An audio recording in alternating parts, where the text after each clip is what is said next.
Welcome to another edition of Strange New Pod. I'm your Fleet Admiral and host, Julian Brown, alongside the best bridge crew this side of the good times that await on Hesperia. That is right. Captain Hawk is here, still smiling and in shock about the podcast that we recorded earlier. And it was wild. It was wild. It was insane. It was fun. Everybody's going to find out about that very soon. And Sub Commander Giraffe is here wondering if she has the willpower to do a Hyrel cosplay before Vegas. Shut up. I know, though. Mine. Oh, man. I was going to say, call me mother, but that's another... People will know later. People will know. People will know. They will know. If you're wondering where Vice Admiral Eric is, he got lost in the Dewey Decimal System in the library. We'll see him in like 10 years. And then MC is the only one of us who got invited to the Hesperian party, which, you know, I'm jealous, but, you know, here we are. So you're stuck with the three of us tonight, but it is going to be a really fun show. How you guys doing? Welcome back. I just saw you this morning, but you know, I still like seeing you in the nighttime too. You saw me this morning at 8 a.m. in my car. I was like, what? You were summoned. You were summoned. And when you were summoned, There's no other word. I actually screenshot the "you need to come now," and I was like, is that a joke? Not a joke. I was like, okay. Yeah, it was not a joke. It was not a joke. Dana, always rude to me because she loves me so much, Julian is always late anyway. Now we can have a reason. We started this pod at 9:30 today, people. 9:30 on time. Dana just loves giving me shit, though. It's okay. I accept it. Yeah, that was wild this morning. We're going to keep hinting and have your mouths watering. Yeah. So this week, what are we doing? Well, Michael and the crew, they travel to the Eternal Gallery and Archive, which really was like the TVA. It looked exactly like the TVA. We won't talk about that, though. Michael enters Dr. Derrick's Labyrinth of the Mind, leading Sonequa Martin Green and David Ajala to having one of their best acting performances of the entire series. And then Book is gifted with an item from Quajon. We learn yet again that Jet likes to fucking party. And Maul gave at least me, I don't know about you guys, but gave me like my first big like, oh shit moment of the season, because maybe I'm gullible, but I did not see that coming. We are going to break it all down, but first, because Eric is in here and I haven't done it in a while, I'll go through this patron list super quick so we can get this show on the road. Thank you to our amazing patron collective members at the Ready Room level and above: Simon Stager, Jeff Reeve, Mariah Gossett, Tallulah, Jen Stein, Tina Alexander, Joe Saporito, Noe Santos, Kang Hui, Takako Nagumo, Fernando Nogales, SMK, Laura Linderman, Colin Davidson, Jesco, Michael Graham, Emily and Travis, Gildara, Cassie, Nanar, Maggie Light, Tyrannokilicus, Wayne Ritz, Gonavark, Sean, Jay Howard, Anna Yerdadon, Mehalani Uchiyama, Matt Harker, Davey Willett, Tara Poland, Slope74, Rude Parakeet, Joshua Miller, Aaron W., Lanky Guy, Carl Angoli, Michael Kwan, Meredith, Caitlin, Elizabeth Dean, Jim McMahon, Kilt Check, Sedano 317, Puka Hair, 3 Fries Short, Kat Tippe, Tripping the Realert over a Pineapple, Sean Manning, Asher, CBF, Chris Waterman, RHCB, Martin Simpson, Norman Buckwald, David Prime Hildebrand, Taryn J. Robinson, Ensign Lexapro, Eric the Red Trouble, and Jamie Roberts. I don't know why I stalled there. I was like at the finish line and fucked it up. You did great. You did way better than reading with Giraffe would have done. So. David just asked me how many times I practiced that. We've just been doing it for almost 4 years. So at some point you do. We all do it really well. It gets longer and longer. It does. It really does. Also, a massive thank you to our amazing Badmirals, our EPs, the people who keep the library lights on, the Dewey Decimal System running. What's with the Dewey? Because I'm a millennial and I remember when libraries still had the Dewey Decimal System. Yeah, and I'm going to remind people of it. Thank you for addressing that. Like, millennials are old, my friend. Like, stop thinking. We don't know how to research in people libraries have with it- like paper cards. People have it easy now. People have it easy. Ready Room and well, I mean, no, we have lower than Ready Room 2. They count. We have like 60 something patrons, more than that. Pretty cool. 76 or 79. I don't It's remember. something crazy. Numbers. It still boggles my mind. Anyway, Simon Stager, Chris Waterman, Tara Polin, the Chief Ernesto Castagna. I'm forgetting a really important one, and it's on the list. So if you're in there and I didn't say your name, remind me because I didn't write it down, but I know I'm forgetting one of you. Oh, and yes, Commander Chris. Boom, I got it. I forgot Chris. 5 for 5. Hey, no, but I got it. I did it. Library Kids Unite, Liz says. Indeed. Truth. So let's get right into the news. Trek Long Island is just over 2 weeks away, so make sure you check out our schedule, which I'll be posting tomorrow. I'm working on a fun little graphic. But don't hear from me. We're going to watch this fun little commercial real quick, and here it comes. Attention all Starfleet personnel. New York's only fan-run Star Trek convention, Trek Long Island, is back this summer. Get ready for 3 days of sci-fi fun celebrating your favorite franchise in the Empire State. Meet the stars from Trek shows spanning different eras, including Melissa Navia and Yetidi Padaki from Strange New Worlds, Gabrielle Ruiz from Lower Decks, Armin Shimmerman, Chase Masterson, J.G. Hertzler, and Kitty Swink from DS9, Ethan Phillips from Voyager, Janet Kidder, Tara Rosling, Conrad Coates, and Elias Defexis from Discovery, and many more, including celebrities who haven't been at a Star Trek convention in years, like Clyde Kasatsu, Natalia Nogalich, and Daphne Ashbrook. Come meet your fellow fans. Take in a panel with your favorite podcasters. Enjoy Dinner with the Stars, featuring live musical performances. Meet authors, artists, and musicians, and so many more during this epic 3-day event brought to you by the talented and inclusive community that makes Star Trek go at warp speed. Trek Long Island takes place from May 31st to June 2nd at the Hyatt Regency Hotel in Hauppauge, New York. Visit treklongisland.com for tickets, exclusive packages, and more information. Trek Long Island, going kindly this summer. Alrighty, we are going to see a bunch of you there. We cannot wait. And then we have been teasing you at the top of the show about who we talked to this morning. If you haven't seen Giraffe's tweet and don't know what we're talking about yet, I didn't know it was a secret. it's okay. That's fine. I don't think excited. he blew it for that many people. I think it's cool. Don't worry. So speaking of Trek Long Island, Hawk and I had the pleasure of sitting down with one of the amazing guests that's going to be there, General Martok himself, J.G. Hertzler. J.G., by the way, is a fan of the show, listens to our podcast, referenced it a few times. Yep. Deep dive. Deep diving our our podcast. And even beckoned Giraffe to come, like while she was driving to school, to come onto the pod for a few minutes. So that was just a wild fucking One we've done. I did not expect any of the thing that happened on the podcast at all. Like, no, from the moment I joined from my car on my phone to, all the conversation and everything that happened. Yeah. Insane.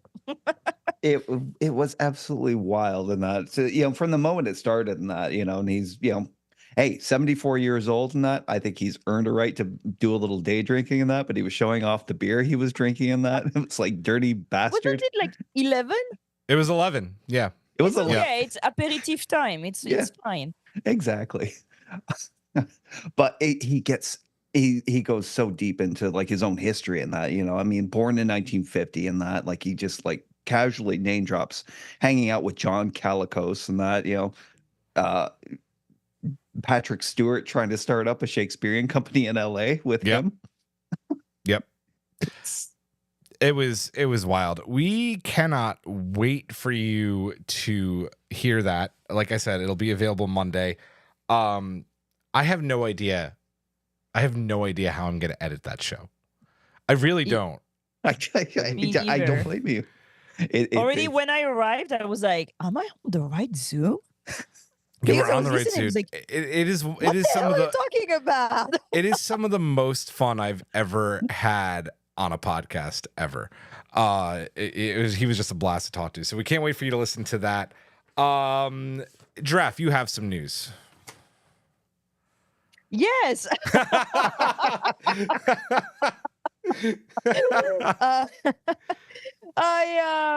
If you want to listen to me speak about the finale of X-Men 97, I was on my friend Thomas' podcast yesterday night, which is called the Joystick Show. It's very hard for me to say. He's based in San Diego. He's a good friend, and it was very good to speak about something else on Star Trek. They are an interesting podcast. They talk about everything. They reviewed Shogun, they reviewed X-Men, they review video games, everything nerdy. So give them a listen if you want to hear us speak about Morph and Wolverine. I brought them to church. They didn't know that Nightcrawler was hot, so I did my service. I preached. Good. That's what you should do. His name was Gambit. Remember it. That was so good. Oh man. Let's see. Heroes and villains. That's a thing that we do. Yes. They're awesome. X-Men stuff. X-Men stuff. Oh, that's a funny story. I went so yesterday, or was it? It was yesterday. Yesterday, I got my ears done, and first I went to Wawa to get cash to pay for it, and one of the guys working at Wawa was like, I was wearing my Rogue shirt from Heroes and Villains. Like, I love your shirt, but then went on is like, I want your shirt. So I was like, well, write this down. I gave him the code, the Heroes and Villains code, which by the way is strange. With a capital, all capitals. You can get 20% off your first order. And then I went to the tattoo shop where I got my ears done, and they were like, oh my God, I love your shirt. I want your shirt. I love your nails. This is like, I'm having a good day. This was Heroes and Villains does that. I always wear their bag. Like my purses are always a Heroes and Villain purse. And I don't think there's a week that goes by without people asking me, where did you buy that purse? And that I meet so many geeky women like this. This is great. I went to a pattern maker the other day, and she was, that bag is amazing. Where is it from? And Sam, she took notes of everything. We should have like little cards that we can give people. Really should. But, yeah. Mm-hmm. Yeah. So go buy geeky stuff. Yeah, go buy geeky stuff. So people are complaining that we've had a few pauses. So apologies. This I am seeing a few drop frames on my end now, but I still see the excellent connection. Sorry, I don't know what's going on. Everything is good on this end though, so bear with us. Let's see. Is that it? Are we at the strange new loop? I believe it is that time. Let's hit our personal transporters and hit that strange new loop. And the Strange New Loop today is brought to you by one of our amazing Patreon collective members, Eric the Red, who asks, what artifact or text would you have liked to have seen in the archive? Chat, let us know. Want to know your answers as well. Yeah. Only one? Or I mean, we could go through a few. I have a list. I'm pretty sure that the Orb of Time is not there, so I will not say the Orb of Time, but that's like the number one artifact from Star Trek that I want. It's the Orb of Time. That's the important one. But like book, I want to read the Constitution of the Federation because I want to understand how that works. I want to read an economic treaty about how the no money thing functions because I want to know. I want to read the Treaty of Algeron, which forbids the developing cloaking abilities because I don't understand how anybody would accept that. I want to read their history book about the temporal Cold Wars. I want to dude. Welcome to Jurass TED Talk. I would spend my life there. I have like a bunch of things. Every time I watch Star Trek, I'm like, I want to read that book. Yeah, absolutely. So many. Just like also treaties of like first contact or like history of Vulcan or like linguistic stuff. I would read everything. Like Yeah. when they go through the books of history in the I'm like, I want to read the history of Beta Z. I want to read the history of the Dominion. Like every single, but the Treaty of Algeron, I'll say that because I call bullshit on that one. Yeah. Fair. Hawk, before you go, I'm going to read some of these from the chat because it's moving super quick. Yummy on Pod wrote, a Jake Sisko book would have been rad. Riker tattoo goes Riker's trombone. Michael Kwan, Zephram Cochrane's fancy hat. Yes. Liz Kopik, the songs of the great Klingon Triple War so we can have a stage opera of it. Yes, 100%. Dave Hildebrand, the Willie Mays rookie card Jake got for his dad. A copy of the Labyrinth book from the episode I think Tara's talking about, which would be really cool. Wow, there's 101 Ways to Cook Leola Root Stew by Neelix from Jim There was already a McMahon. book about like Talaxian hairstyles. Yeah. Did you catch one? No, I missed that. That's funny. Yeah. And then Eric the Red, obviously we want this one. Definitely an early history of the Romulan people. Yes, all of these are great. Hawk, what do you got? I'm thinking like there's a section of the library I really want to visit, but it's all historical records and everything and that related to the Borg. Oh, Right. yeah. Like, because they must have amassed a lot from all the cultures and that encountered them, so they must have like a history of it that goes back far. Yep. I really want to know how far back it goes. Yep. Agreed. I think that one of the most important things that needs to be in the library, since we know in the far future he is the most important man in the world in Starfleet, we need a bunch of history books and a statue of Miles Edward O'Brien. I think that is very important. He was a Union man. He was a Union man. I also have to assume that when the Enterprise was refit between TOS and the motion picture, the original Scorch was taken off of the ship. So it would be really cool to have the NCC 1701 Scorch on display there with all the signatures like that. Don't you think they just keep it at the Starfleet Museum? I don't know, because I feel like that's such like a huge thing. Like, I don't know. That I think it's like a repository of things that they don't want to lose. Like it's more. I feel like a repository of knowledge where like they're like, we have it somewhere else, but here's a copy. True. Like the Library of Congress. Yeah. Yeah.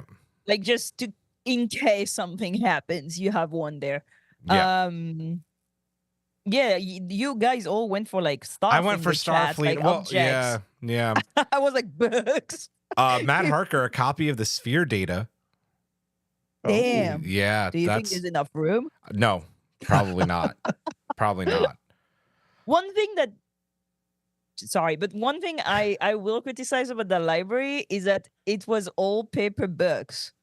Like paper rectangular books like we have now, but like I would have expected other civilization and other races have like different kind of books. Yeah. That I would have liked to see more like different ways to find knowledge on paper or something.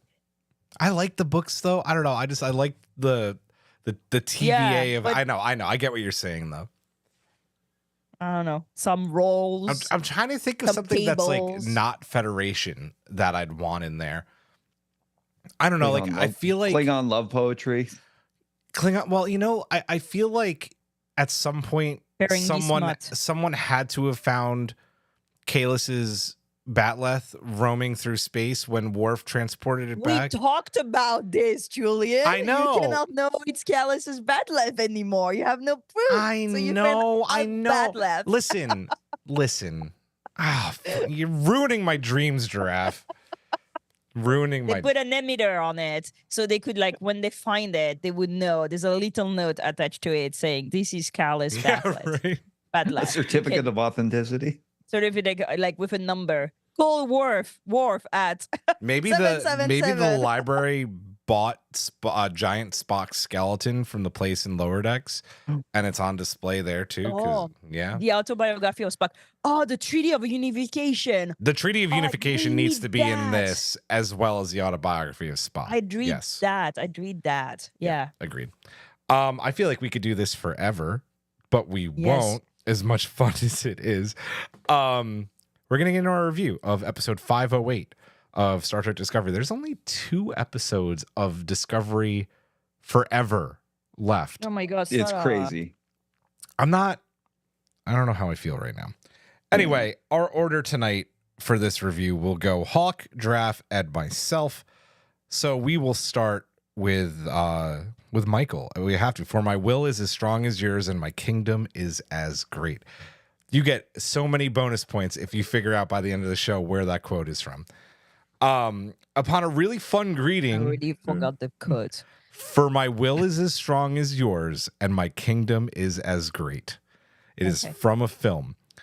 Upon a really fun greeting from Hyrel, Michael is given Labyrinth of the Mind, and a la the inner light, her consciousness is transferred to Dr. Derrick's mindscape, where she must solve a puzzle of what we end up finding out is kind of like very much inner reflection on her part. Of course, she doesn't know this, and as she's helped by Dr. Derrick's in book form, which I thought was a genius move on the writer's part, she looks in all the wrong places. Dominion War history, the library being a physical labyrinth, right? The need to understand, the need to fix things. Oh no, sorry, I went too far. Where am I? Oh yeah, What so is going on? I can't read my own outline. So the yeah, library I'm being already physical. confused. so until finally near that, because as the light's ending, Dr. Derrick is saying, when this ends, your brain functions are going to end too. Sorry, that's like part of the puzzle. We're going all the way there. Okay. We're just talking all about Michael right from the get go. Yes. Yeah, Okay. I thought you'd want to do that. I did that for you. Yes, absolutely. I'm just tired and confused as usual. Yep. So she realizes right at the very again that Michael is the answer, right? Her fears, her wants, her need to understand, her need to fix things. What did we think about both Sonequa Martin Green and David Ajala's performances during this entire episode? For this Hawk. one, I think Giraffe should go first on this because I think No, it's go all, first. No. You sure? Okay. No, respect the outline, Hawk. Okay. We're narrowing down on that on the speech when she finally comes to the realization of that, because it's been a test like throughout the entire run of the season and that for and she nails it. Like whoever possesses this technology has to be worthy of possessing it, and that if the person possessing it can't even look deep enough into themselves and that to find an answer, then they're not worthy of it. And Sonequa with her speech was fantastic because she wasn't just talking about herself. She wasn't just talking about her as Captain Burnham and that. It's been Captain Burnham in, the perspective of like Star Trek and lore and her place in it and that. And the naysayers and that who have always been criticizing her as a captain and that. As she says, no matter how many times you save the universe, it just doesn't seem to be good enough and that. You're always trying to justify this uniform, this rank, this position and that. And she's talking about her and in real life. I thought it was such sharp writing. You could instantly tell in that where it was going. And I don't know. It was I again, we've mentioned before in that this whole season has really been kind of a showcase of Michael and that and the kind of captain she's been and her place in Star Trek lore. And I think this beautifully summed it up for us. Giraffe, take over. He's like, I'm done. Just do your thing. I don't know. I feel this episode is, you see you nearing the end and they're going fast. They're going like a bit too fast. That's Way where too I would fast. have I would have preferred maybe 13 episodes for I this know. one. I know I would like to have the luxury to be like, that episode suck. One episode sucks, Yeah. One episode is dumb, but I don't know. It brings the lore. They go very fast. Like they find the archives right away. We didn't talk about it last week, but I was kind of annoyed by the fact that they found 2 ways to go to the archive. There was Tilly and Adira, I think, who Mhm. found Yep. like via Jet Reno where the archive was, and Yeah. then there was Stammet also, and it was never addressed that they both find a way. Like That was a lot. Anyway, they find the archive right away. There's literally a call button. I was like expecting a little bit more of like, oh, it's like hidden, and Yeah. there are like things to do to get it. Like, I was like I was going full Indiana Jones. Like, there's literally a call button, and she shows up, and she's like, "Here's the way." Da, da, da, da, da. And as much as I love the character, you see Michael becoming more and more eager. Like, you see her, like these very good students. Mhm. But like, I have the answer. I have the answer. I know the answer. And she goes right away. I don't understand the concept of touching the book. Like, why would you do that? Why would you do that? But I I'm would like, touch it. Why would you not touch it? exactly. Like, I know so many biologists, they lick stuff like for no reason. Like, why do you do that? So I'm like, okay, she's very excited, she's eager, she wants to beat the brain, we're going fast. She doesn't even like call, I don't know, call Discovery saying, hey, there's this thing in the book I'm gonna touch. I was like, okay, I'm gonna pass on this. She's super excited, she's into it. Touch the thing, collapse. And in the labyrinth, what was really impressive to me is how she goes from very cocky, because she's very cocky at the beginning. Very cocky. Very cocky. She nailed every single other clue. Like, again, the very good student that is like, I understand Romulan poetry. I understand Weather Tower. I understand animals on weird planets. It's like all scientific based stuff. And I mean, she's good in zoology. She's good in in anthropology, because Romulan poetry, right? Mhm. She understands all these things, and these things are things that you can learn, right? And for this one, she takes the same approach. She's like, it's a mathematical problem. I'm gonna solve the labyrinth, and she's looking so much for the what the hell she's supposed to do that she's completely losing track of the fact that these riddles are here to teach you something and to choose the right person for that progenitor thing. Why would the riddle be getting out of a maze? Like, especially she has her like computer, and I'm like, I feel like she's smarter than that, right? And she knows she's just so blinded by like wanting to get the answer right away. It's like, I see that at school. Like, the kids were like trained at like these like ABCD questions. We're like, oh, the right answer, the right answer, the right answer. And when you ask them like a philosophical question or a literary question, and it's like, what is your opinion? And there's no right or wrong, but I want you to discuss. There's nobody left, And that was interesting, that her failure, even when she's failing, she's like, I'm gonna find social myself, and she just leaves. And I really like everything that happens after that, when she thinks she's gonna die and she's still obsessed about not completing the mission. And it's so sad. For me, it was so heartbroken, because she wants to prove so bad that she knows. There's a hubris in that. Like, it's a very key of like the Greek tragedy, like, I am the one, I am the one, I am touched by the gods. And when he asked, like, how do you know that you're the one? I was like, yes. And it's very, I mean, I didn't really like the fact that the last clue is like, oh, know thyself. Oh, really, you're gonna give like a giant weapon to somebody because they know themselves? Anyway, past that. For Michael's growth, I thought that moment, like that, it's not really a monologue, but like kind of monologue, when she goes about like her constant exhaustion about having to prove herself again and again, and to have this feeling that she needs to be twice as good to deserve what she has. I mean, again, I 1000% overread in this, but I thought it was so refreshing and so touching to hear her say that out loud. Like, I'm afraid of being weak. I'm afraid of not being good enough, because Like that's a pressure we all put on each other. And I know that I have to be twice as good or I don't get anything, you know? I was talking with one of our listeners the other day, actually on Twitter, like in private chat, and she's trying to get some of her work published. And, you know, I was like, you need to be loud. You need to harass people. You need to be everywhere all the time, like twice as good. And it's sad, but it is. And to have like Michael in the future say it was like,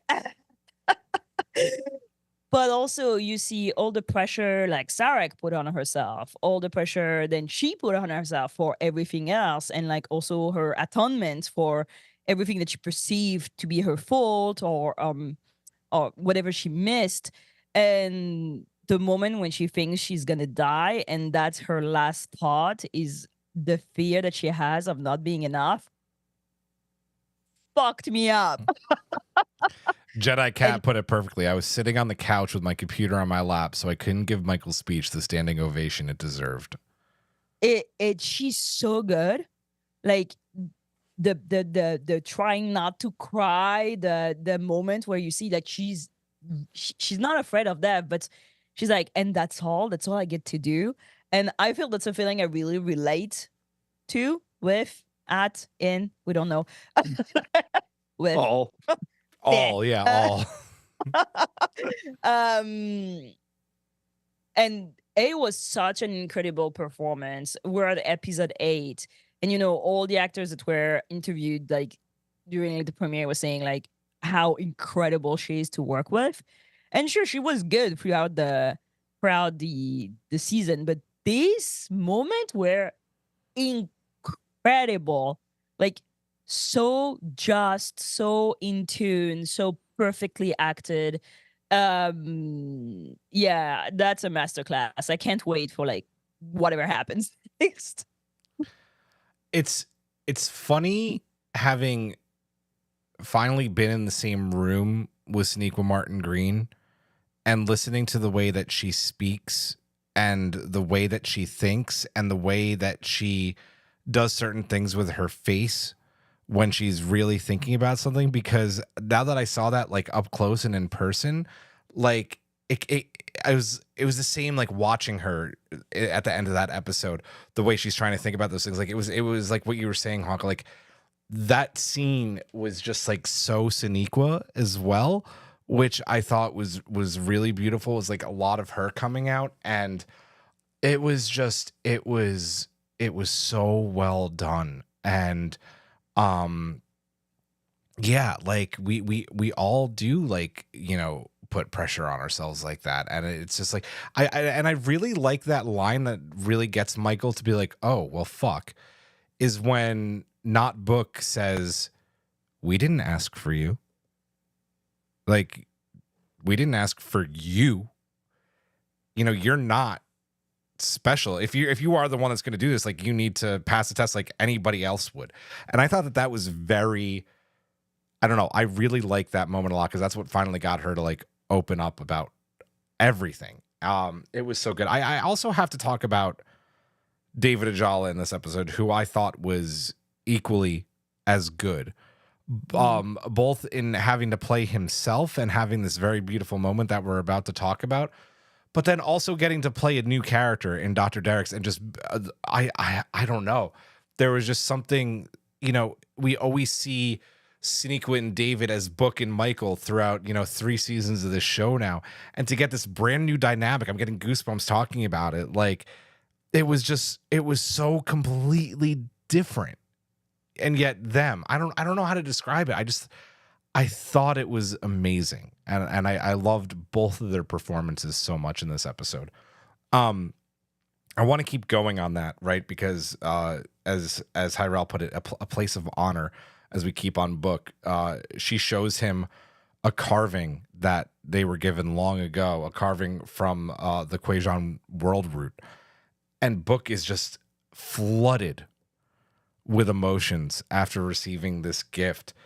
And especially when she's like, by the way, like, you can keep this. That's your right as one of the last surviving Quajons. We just ask that, you know, at some point. Yeah, exactly. That we ask that when, you know, you come back and tell us like what's come of it, later on. And I just thought everything about the scene was beautiful. I want to get your take. It was a really short scene, but really beautiful. Hawk? I loved it. Like, we've seen Book through, with his grief last season and that, and how like David Ajala really, brings it for those performances and that. This had a weird effect because I found it equally sad. I kind of like got a little choked up in that when he actually picked it up. I did too. And like was, because you imagine how important the touch of it is to him and that, especially being of Quajon and that, being an empath and that. And it's like everything's all about connection and that physical connection. And then opening up and seeing it like it's, like the core of his planet, basically. I guess what they call it, the world root or The world root. the world it's like root. the giant tree that used to Yeah. be like all over the planet. Yeah, basically it's like and being of Quajon, it's like that planet, that root probably holds like some sort of special memory in that for the planet that maybe he could even kind of touch into. What's the last thing he did before the planet exploded? He went with his nephew He was, because yeah. he was getting a Leto. carving of the world root for his nephew, Yeah. and that's the last thing he did. That's right. Do I remember well? I don't know. It's like, No, it's not that was yeah. exactly that, Yeah. that, and then the planet was destroyed. Yeah. Yeah. But in this, it was like it's that year past and that where it's like you kind of come to terms with the grief and that where it's like you don't feel so much of the sadness as much as just happiness that you have a kind of connection and that. I loved the performance. The way he played it was great, and that Ajala is great. I can't wait to see what he does next. Oh, I know. Yeah. Dreff? Yeah, same. I also, I'm always interested in You just got hawked, Giraffe. Yeah. I'm just very interested in how administration and places of science function in Star Trek. So I'm really interested. It's really interesting that they want to repatriate, like they want to give it back to the person that, that should have it. I thought it was neat because that meme with Indiana Jones, like that belongs in the museum, in the country of origin, right? Yeah. Right. She's like the Star Wars meme with Indiana Jones, basically. And I think it's a very important stuff because Star Trek until now was not very good. The chase, for example, killing shit and just like keeping artifacts. So love the fact that Hyrule just like that's yours. Like, yeah, it's very important because it's was probably the last one left. Mm-hmm. But it's yours and you do whatever you want and just tell us what's up, I'm 1000% convinced that they're going to resurrect not Locked, but Quajon now. I'm like, that's what's there's a going to lot happen. of that. There's a lot of that going on in chat that. right now about them resurrecting Quajon. If they do, I'll probably say it's the worst Discovery finale ever. I think it's a slap in the face to the character. I don't think that's going to be the finale, but I think it's going to be a line in the finale. I hope not, because I think it disrespects what the character book goes through. He's gonna plant that root. Yeah, but it's that. dead. It's not a root. It's a carving. It's a dead carving. It was a carving. No, it's a piece of the root. That's what it really is because I looked. Oh, okay, all right. I looked really close because it understood. does. It almost does look like a carving. Okay. It looks like basically two people lying. In a. No, I thought it was like But Right, no, right. it is. plant that It you is can, just like- roots. Yeah. Okay, well that does make that interesting. I still will hate it if they do that. Oh, poor Buck. Let him have his tree. Come on. It's important to his empathetic thing. That's how they connect to each other. Doesn't that just completely take away everything from season 4, his journey in season 4, and then his journey in this season? But I think it's a good mirror to the first time they meet, where he's trying to save a species. He's like saving these endangered species, and I'm like, maybe he just wanted the tree to not be dead. Maybe there's a bunch of Quajon left and right. Oh, you mean like you don't mean actually like bring back Quajon. You mean like plant the tree? No, they can't. No, I don't think they can. I think they're gonna they're gonna terraform a place with that tree for the Quajon to have an every. Okay, that would be beautiful. That I would be okay. Yeah. Yes. Okay. That was like, why are you so mad? Poor people. Misunderstood that one. I'm glad we cleared that up. Oh, you think I like don't bring want them Book to be all happy. alive back? Yeah, that'd be like messed up. Thanos. You know, I would hate that. Ooh. Yeah. Yeah, that'd be a kind of warm. Yeah. Yeah, but I like the archive. I'm sorry they got blown up. I think they only got blown up a little bit because Maul ends up a saving bit. them. Yeah. A bit. Yeah. It's like, Some people died. people died. Books were like obliterated. Yeah, the whole histories. Fuck the Breen, man. Oh man. What are I know. the dudes that are like able to like go back in time with their spiders? What are they called? The spider. From Voyager.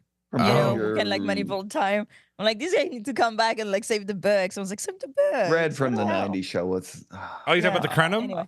Cranham. Yeah, the Crenum. Yeah. Yeah. Cranham. Yep. Mm-hmm. Oh man. I haven't even talked about this scene. I cried. It was like super emotional. David Ajala's performance was beautiful. Hyrel, I think, was like a great guest star, a great guest character. Brought something that this show needed a little bit more than it ever had, which was some nice lighthearted comedy and some like really great one-liners that we also get from Jet. Great character design. Yeah, Hyrel was awesome. Like I made a tweet earlier, like I want to be Hyrel when I grow up. Oh, and she's president of the Federation people. Yeah, yep. I forget the name that we tweeted about it. Efrain, yep. There was also an Efrain lieutenant on the Saratoga in Star Trek 4. Yeah. Yeah. Yeah, Dross, like, what are you talking about? I believe you. Anyway, I thought this was a beautiful moment. I'm glad that he got to have it. I'm glad he got to kind of have this moment in his book, and then, he ends up becoming Dr. Derrick's, which was just incredible. Let's, P. Lewis, Hyrel repping for librarians everywhere. Hey, listen, I'm a Mummy's fan. We like librarians. Yes, we do. A librarian. Take that, Bainbridge scholars. I loved her line when she was stalling the Breen. It's like, your privileges have been revoked. Yep. Try finding knowledge elsewhere. That I want a shirt. Try finding knowledge elsewhere, or your privilege has been I'm suspended. like, yeah, I feel as a teacher that's or mug. I'm gonna try finding knowledge elsewhere. Bye. Yeah. Oh man. Let's talk about the most interesting woman in the world. Jet Reno. Jet Reno parties with the Hesperians. I mean, like, who wouldn't want to, And then, like, when the fuck are we getting the short trek or comic or movie or anything Jet Reno? Because holy shit, like one line and it's enough to talk about. The lower decks throwback. I am so sad that they finally found a gimmick for like Jet Reno to be in every single episode. They should have done that since season 2. Every single episode, there's just Jet Reno saying something absolutely wild about something she did. Yeah. And like name dropping, like aliens we never like heard again after like their one episode in TNG, or like that would have been such a great character. And they started to do that in season 5, and it's too late. It's too late. It's too late. Yep. Maybe she might wind up in the academy. Can you imagine? Oh, man. Imagine every episode since season 3, she would have said like one line like this. Yeah. Yeah. That would have been so fun. Oh, she's so good. She's so good. I really don't. I know we needed to talk about it, but it's cool though. It is really cool that Lower Decks got some rep. Yeah. Yeah. Billups forever. We are flying through this show. We might set another record this week.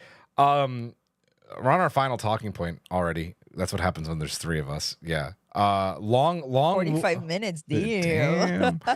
Long will he reign? All throughout the episode, both Maul and Discovery have to deal with the asshole Primarch, Breen. culminating in a massive shootout both in space and in the library. Got some really cool visual effects. And Disco even faking its destruction after giving the Primarch the last piece, a copy of the last piece of the puzzle, right? Which is a really awesome special effect. Giraffe, I know you want to go off about flamethrowers. You'll have your moment. But Maul also seeing an opening here, right? Because one thing that Michael does is make an agreement with the Primarch, like, you cannot destroy the library if we give you this. He goes back on that. She finds her opening, and then straight up just kills the Primarch. Like, and that was my holy shit moment of the season so far. With a little distraction from one of the Primarch's officers, who, according to some theories going around on the internet right now, might actually be undercover Non. That's a juicy theory. That's a really good theory. That's good. It's really good.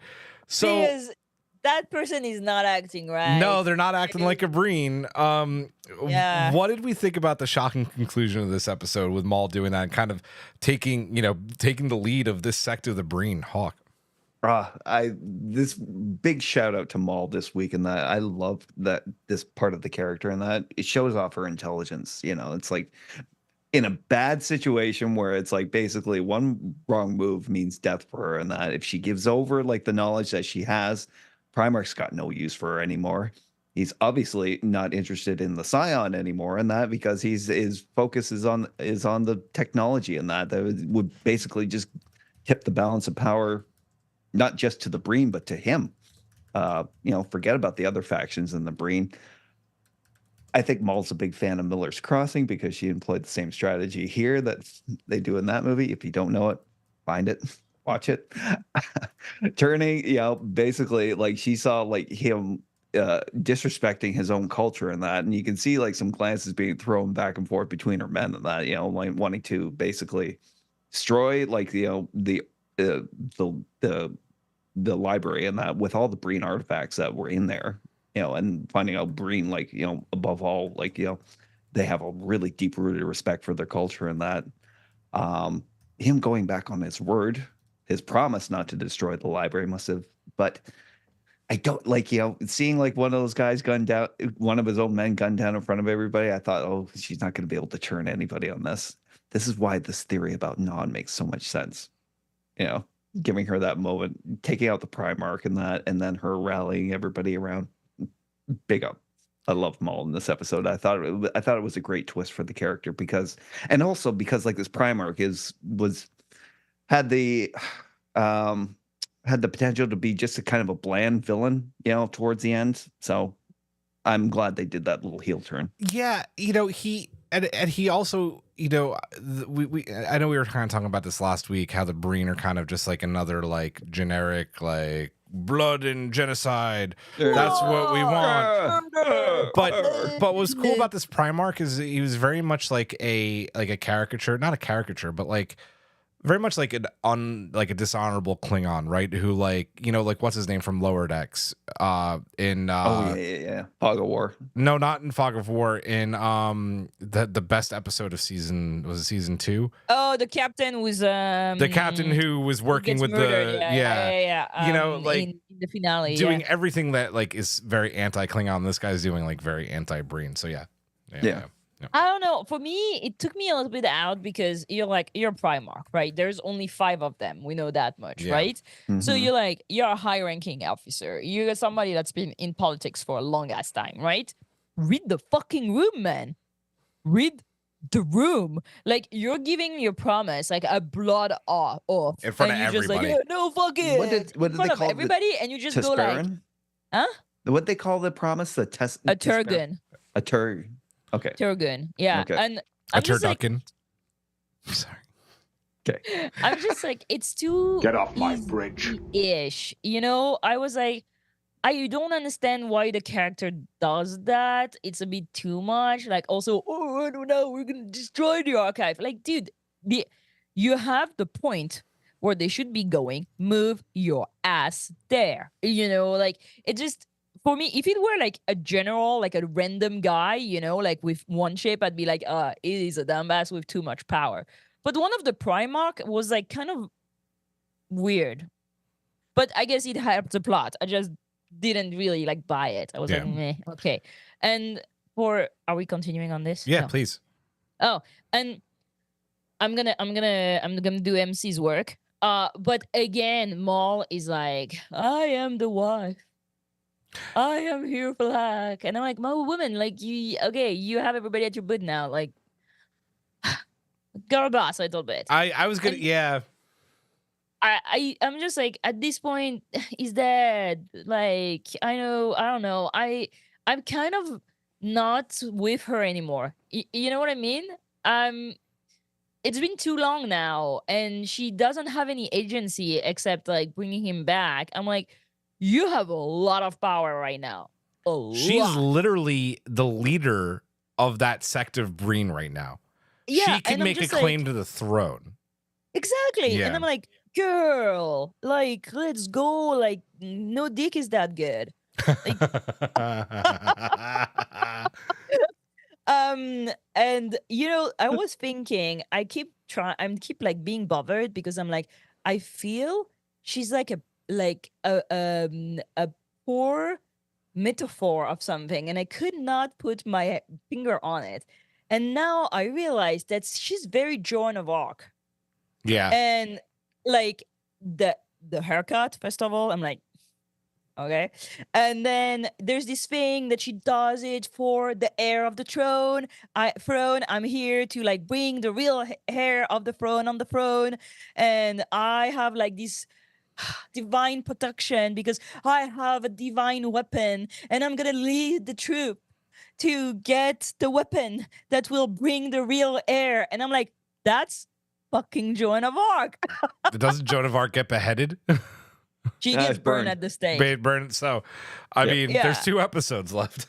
But I'm like, that is what she's making me think of. Like, that woman was like, and like at the same time, like bringing all like the stories to like motivate, like to explain her motivation. At the beginning, her sole motivation was just like get the money, and I was like, I'm with you. Yeah. I'm with you on this. Well, it was So, I much don't more know. interesting when there was the Bonnie and Clyde aspect of it. 1,000%. 1,000%. And now I don't know. I mean, I'm glad for her, but she needs like, I hope that there's a flip where she's like, I'm gonna keep the power for me, or like something like that. Because if it's all like, it's a love story, and then we walk into the sunset, I mean, good for them. But I'm gonna be disappointed. Yeah, bad for us. Yeah. All that being said, like, I like being surprised, and I was not expecting this. I was expecting just, big bad, Osira all over again, Primarch, to go, genocide war, I need the Progenitor tech, rah. And he gets his face blown off. And I was like, holy fuck, that's cool. Like, we need more of that. Like, we need more moments where it goes a bit against the grain. So I was happy. I give just the writers mad props for that. If that's just a Breen in that suit with Maul, I think she's getting killed right after killing that Primarch, but that Breen gives her power. I do think it's Non or someone. I think it's Non. Or is Locke. Or it's Locke, and Locke's not dead. It's I thought like with like the moment where they were like, like these like unsaid stuff. I was like, is that Locke? And then I was like, oh no, he's dead. And is that Locke? Oh no, he's dead. But I'm like, I don't know. I think you're right. I think it's Non, but also, why don't they have security? Well, the way I explained it in the chat is, I think, pretty feasible. There's all these Breen on board after Locke dies, right? We know 32nd century with the programmable matter. They can scan those suits. Non could be literally walking and have one transported on her, and she's all of a sudden with the Breen delegation, right? I don't think it's very far out of the realm of possibility. We'll see. It's cool. They just be be wild and reveal it's Kovich. Yeah, let's go. I forgot about him. Remember when we said, I hope this season tells us who he is and what he's up to? I'm like, there's 2 episodes left. No, they're not. I really don't want to know. I like the mystery of want it. to know. No. I And you want to remember when I know. said they're gonna find the final clue in episode 9? They're gonna find. Sorry, they're gonna find the final clue in episode 8. They're gonna find the thing in episode 9. It is Let's see. the So far, so Discovery good. formula, right? Like, Yeah. But yeah, yeah. Yeah. I'm yeah. I'm eager to see these 2 last episode. Ooh. I mean, do we know if they're a double feature? Like a I don't believe they are because Daughter? we have the No. we have the 509 screener. Have not watched yet, but we have it. So, Dana writes, I believe it's La'ak sooner than I believe it's non. I think both theories have some weight for sure. Locke died way too easily. You know, we agree on and this. we do, and I think it was very just like bleh in a good in a good way to make you think There's about a it. doctor here. He's gonna help him. Oh no, he's dead. Oh yeah, by the way, Matt Harker, the wedding will be episode 10. It can't be before they find the tech. No, it has to be the happy ending. As long as Book and I think Book, this episode solidified Book and Michael are gonna get back together too. Totally. The doctor didn't do shit. Doctor- no, and no. No, Hugh's too busy being on his spiritual journey. Oh God. The Breen doctor. Oh, I the think Breen you were doctor. saying No, it. he did not do Just- any. No, he didn't do Anything. shit. Yes, useless. Useless. Final thoughts on this episode. We'll go reverse order. Giraffe. I liked it. I'm kind of freaking out that it's episode 8. I would have loved it if it was episode 5, sorry. But yeah, I thought it was beautiful set. Sonic Martin Gray, absolutely breathtaking. I don't know what's going on with the green, the Breen. But I hope 9 and 10 are not only like speaking about Breens, because I really care so much. Yeah. And I wanted to say, did you catch that the new operation officer in the bridge is called Jemison? Jemison. Yep. I thought it was Pretty so cool. neat. Yeah. Yep. So now I want Dr. Jemison to be a cameo Yeah. in the finale, like we had Stacey Abrams. I'm like, Jemison, because she was in Star Trek. Yep. So Yes. bring her back. Bring her back. That'd be nice. And we're never seeing Owashikun and Detmer back. No, I mean, I was like- wrong. I was wrong. They're gone. They're gone. They're gone. They're just gone. This is like the finale of like Star Trek Discovery. And sorry, Hawk. No worries. You see that they shot that season not knowing it was the final. Oh, season. 100%. Yeah. Like they just like have a new bridge crew, which like is great. I'm here for this, you know. Like I like Gallo, I like Jemison, like Yeah. I'm here for it. But in the Bajoran, I forgot her name, but I like her too, though. yeah, something. Anyway, but like for final season to change your bridge crew is wild. Mm. This is wild, and because they didn't know it was gonna be the last season. Yeah. Anyway, Yep. Hawk. This was such a solid episode all Yeah. around, and that beginning to end, I enjoyed it. I did really want to bring it up in that, but like, you know, we mentioned Inner Light and that, and have the same effect like with Michael, you know, happened with like Picard and that. The probe at the beginning of it looked an awful lot like It the did. same probe. Yeah. So I don't know. Anybody else caught that? the Solid. probe what? The pro- probe, the beacon, Yeah. it looked like the same one from Inner Light. Sorry. Oh, Yeah. Yeah. I was missing a piece of information. Okay, thank you. Oh, I sent it to the chat earlier. The photo, I was like, this has got to be the same one. It's a great episode. I can't believe it's 8 already.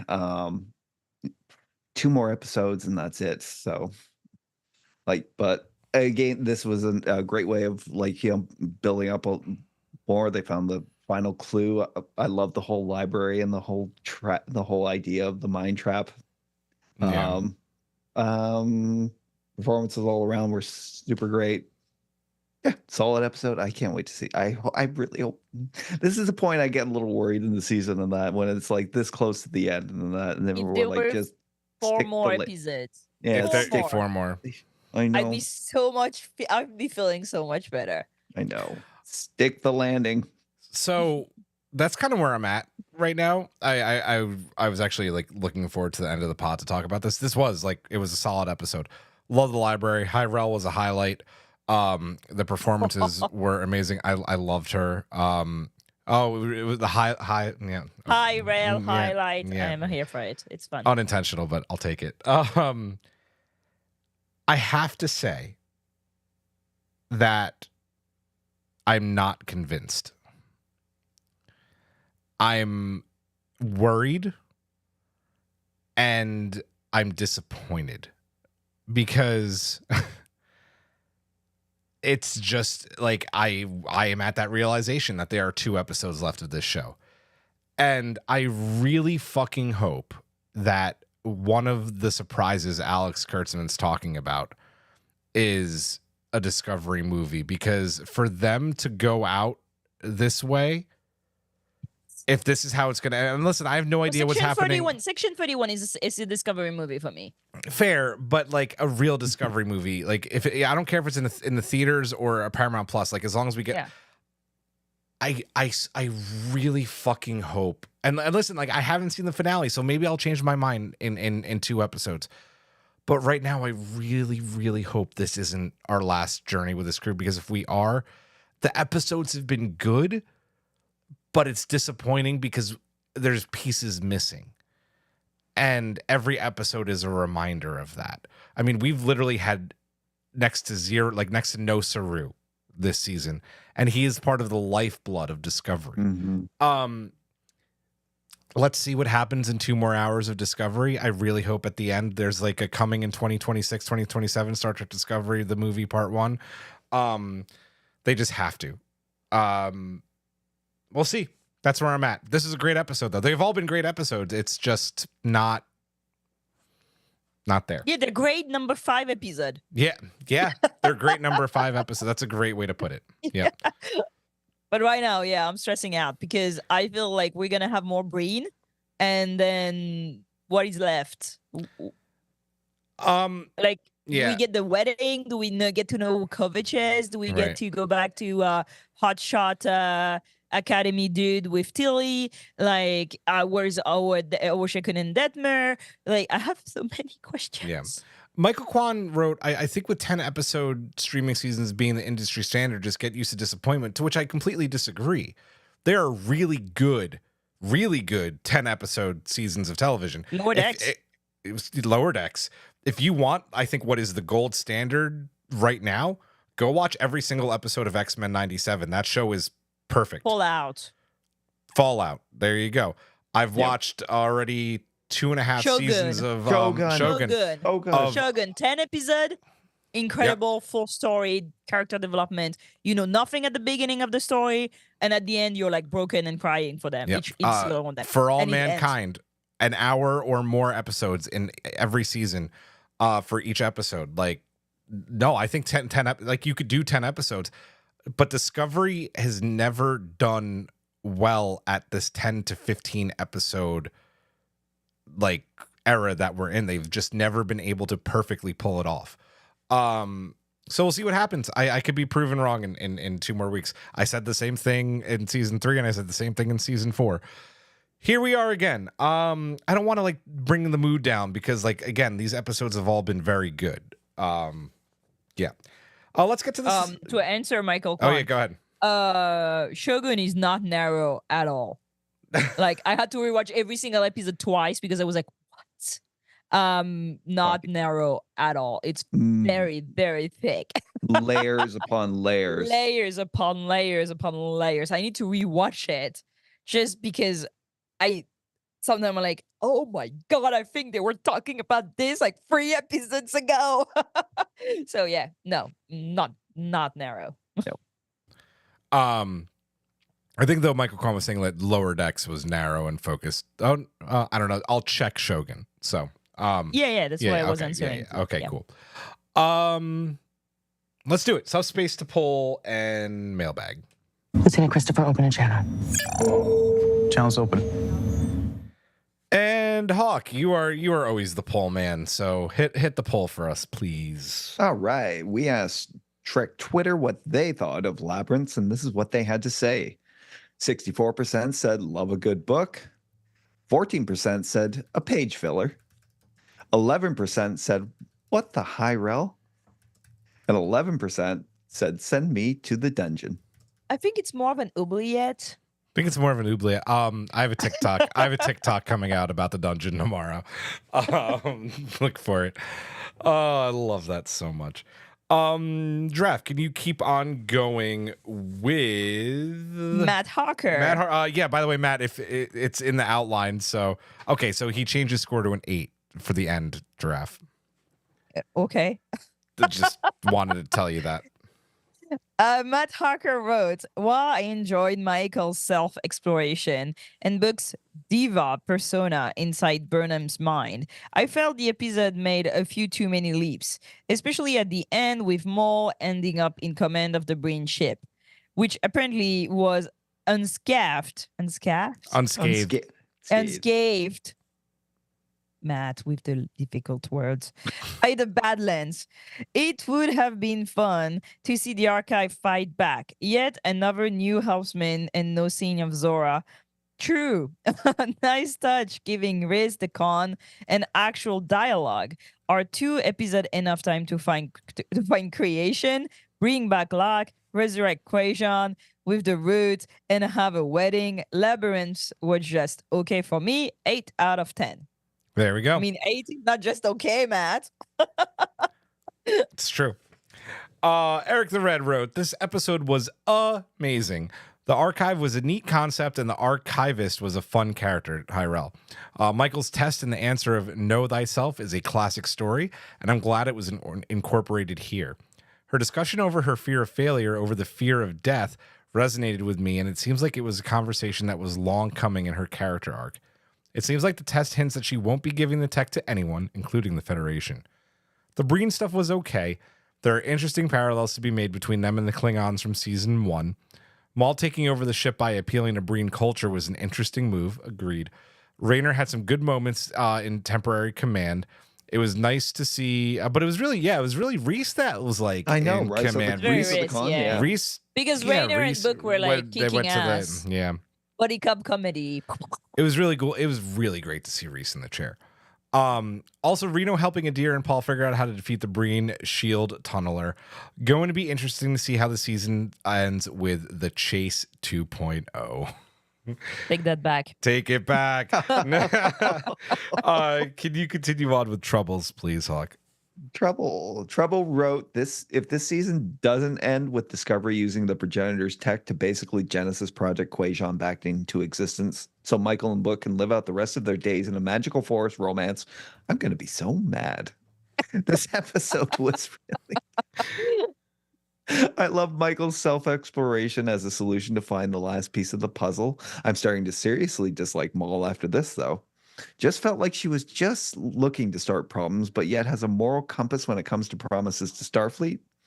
I finally understand why we had to give up Detmer and Owo, because Paramount obviously needed the money to pay for the pyrotechnics in this episode. No Preach. pyro, no party, baby. Can you take Mars's, please, Giraffe?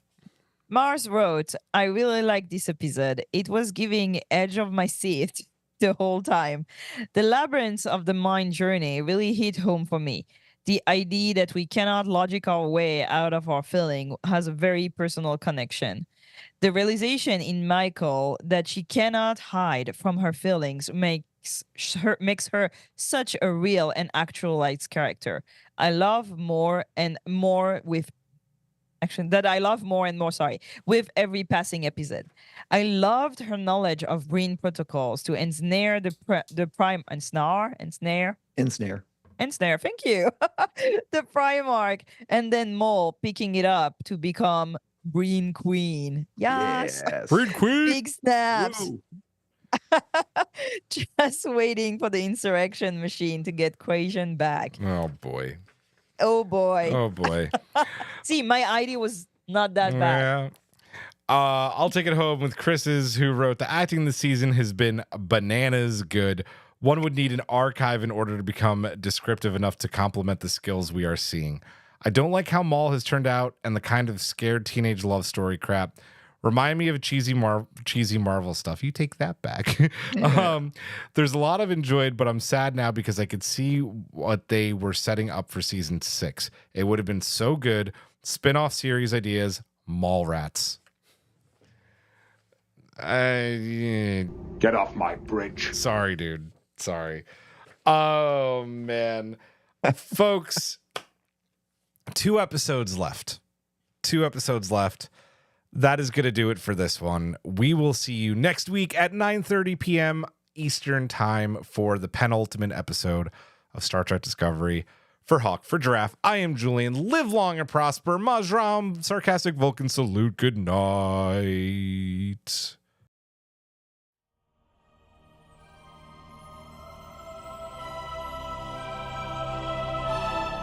Thanks for beaming into our podcast today. If you want to keep the hailing frequencies open, you can subscribe on Apple and Google Podcasts, YouTube, and Spotify. Like what you hear? Put in a good word with Starfleet and leave us a 5-star review.